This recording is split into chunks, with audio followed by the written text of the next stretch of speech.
আসসালামু আলাইকুম বন্ধুরা, আশা করি আপনারা সকলেই ভালো আছেন। তো বন্ধুরা, আজকে আমরা এই ভিডিওর মাঝে জানতে পারবো হারুন নামের একটি লোক ও এক বৃদ্ধ লোকের তওবার গল্প।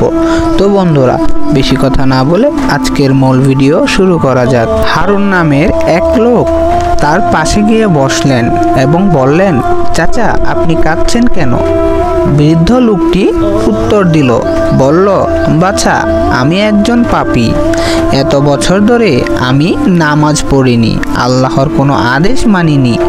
এখন বয়স হয়ে গেছে আর আমি জানি আমার জন্য আর মাফ নেই। আমি জানি আমার জন্য শুধু আছে জাহান্নাম।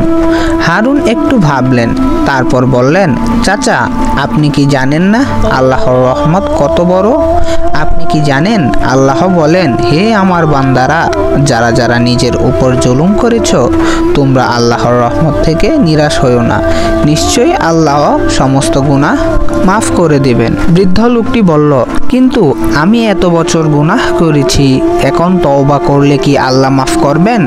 হারুন বললেন, হ্যাঁ চাচা, যদি আপনি আন্তরিকভাবে তওবা করেন, আপনার চোখে পানি আপনার গুনাহ ধুয়ে দিবে।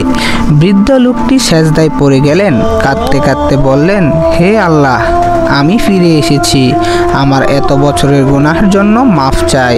হারুন তার পাশে বসে দুহাত তুলে দোয়া করলেন, হে আল্লাহ, আপনি এই বান্দার চোখের পানি দেখে তাকে মাফ করে দিন। কয়েকদিন পর হারুন আবার ওই মসজিদে গেলেন, কিন্তু সেই বৃদ্ধ লোকটিকে আর দেখতে পেলেন না।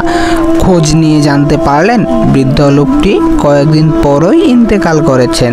তবে মৃত্যুর আগে নিয়মিত নামাজ পড়তেন, কুরআন তেলাওয়াত করতেন এবং সবাইকে তওবার কথা বলতেন। আমাদের এই আজকের গল্পের মাঝে শিক্ষণীয় বিষয় হলো, আল্লাহর রহমত অসীম। যতই বড় গুনাহ হোক না কেন, আন্তরিক তওবা করলে আল্লাহ তাআলা মাফ করে দেন। তওবার জন্য বয়স বা সময় সীমা নেই।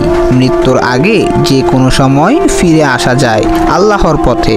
অন্যকে নসিহা করা, যেমন হারুন বৃদ্ধকে উপদেশ দিয়েছিলেন, যে তেমনি আমরাও অন্যদের উৎসাহ দিতে পারি সৎ পথে চলে আসার জন্য। তো বন্ধুরা, এই ছিল আমাদের আজকের মূল ভিডিও। ভিডিওটি ভালো লেগে থাকলে অবশ্যই লাইক করে দিবেন। চ্যানেলে নতুন থাকলে সাবস্ক্রাইব করে আমাদের পাশেই থাকবেন। আজকের মতো এখানেই বিদায় নিচ্ছি। আল্লাহ হাফেজ।